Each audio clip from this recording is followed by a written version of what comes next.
Hello, this is Margarita with the Dew Point Report. But also just wanted to update you on what has been happening with myself.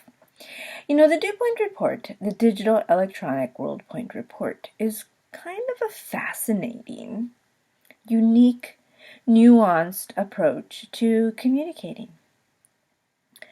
Yes, the idea that we have this duality of our existence, our tactile presence, but also our digital electronic presence in the world. And so as such, I have from time to time provided you snippets of happenings, be it in social media or in society or in culture as a whole. And what has occurred is the following. Some things have been reconciled while others have not. It is so interesting. What do I mean by reconciled, you wonder? There are some societal concerns that have been broached over and over again by members of society that have been reconciled. They have been able to arrive at a commonality of understanding, and people have found common ground. So that's what I mean by reconciled. The understanding that people could agree to disagree in some instances, and or the understanding that upon the information being provided accordingly, it was found who, whom, and what were the appropriate circumstances for what situation. And so why it's important to note that is, and I'm being very general because there are so many, I could begin to give you every detail of nuance ever since the beginning of the Digital Electronic World Point Report. But I think that would be too much. What we have learned in our current configuration of humanity is that the mind has learned to compress itself a little more. It used to be that traditionally the human mind would focus for 45 seconds at a time and then take a 15-second break to recap, think a little bit of what's going on, and then come back to the point of what someone is making. But really, the brain has begun to change a little bit. The human brain, by virtue of the circumstances surrounding us as a society. And it shouldn't be so fascinating to us. It should actually be much of a natural progression by virtue of the fact that we have turned our news cycle into a much shorter snapshot of what the information is that's out there. Not only do we try to I'm not saying I'm the ultimate reporter, but I do provide you information. So I'm saying myself as well. We provide you really small snippets of what is out there.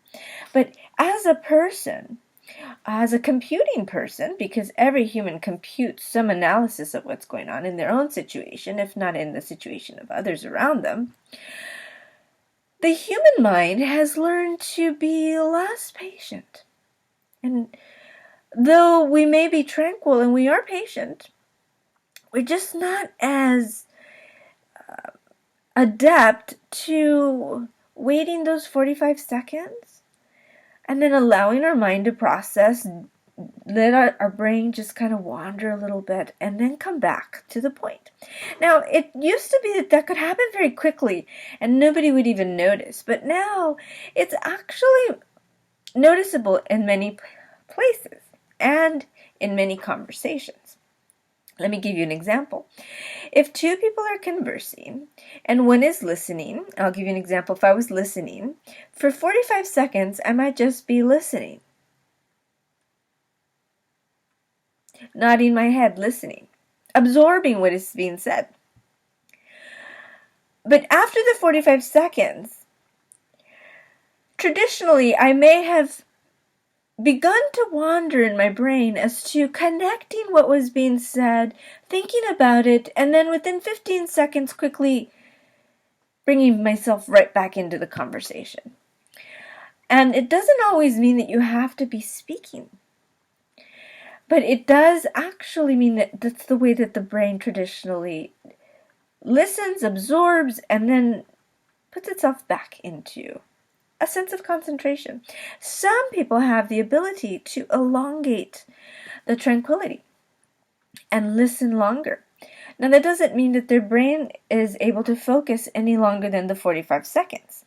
I actually believe that that amount of time is shortening because we have so many other worries, concerns, distractions, frustrations, which is different than worry and concern, that don't allow us to stay in that moment as easily.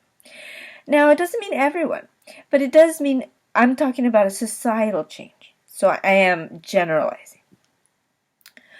And why this is important to really think about and ponder is we've kind of done this to ourselves, not only as a society, one society, but as a world, because we expect more information faster, but we also expect pieces of information to be smaller and faster towards us. And then within certain areas, we also have very specific specificity as to what we allow or don't allow.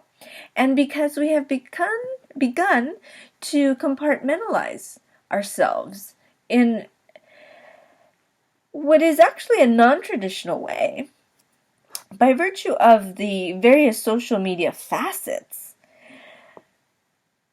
we are not actually connecting synapses on our own the way we used to as humans.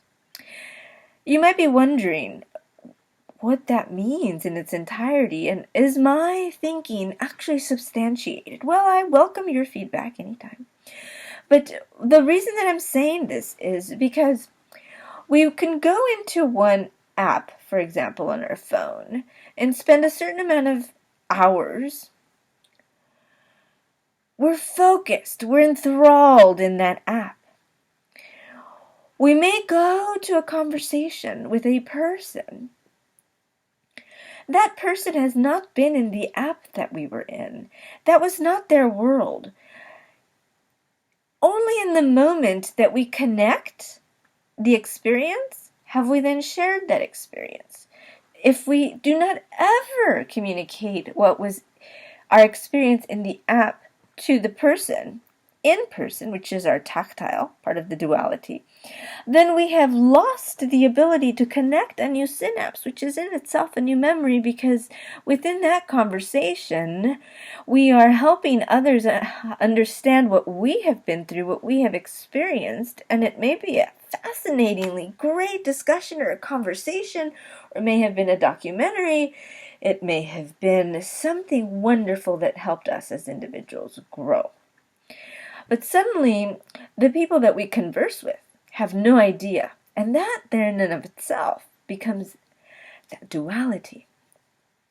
Now, it doesn't mean that we are cloaking ourselves for some reason of purpose. But the compartmentalization that happens as a result of this is what is affecting our brain. Because it is not allowing us that wonderful interaction that we used to have before as humans, where it was much easier to connect synapses, the creation of memories, the creation of new things in our brain, neurons, which are important. See, when those start breaking off in our brain, when they start going away, we lose plasticity, and we need plasticity. We need that malleability, not something that makes us into something or morphs us. No, but something that keeps us learning and developing new skills and being less of just one thing. So this is why it's important to think about. Now, you may for a moment ponder that this is so general, it has no specificity. But I want you to really think about what I just said. It is so specific in its entirety that it reminds us we have to be able to understand the experiences we're going through within the context of how we interact with others, as point number one. And point number two, how we culturally provide context to everything in the spaces that we live, in the spaces that we share, and in the spaces that we inhabit throughout the day, which may be different than the places that we live in the evening.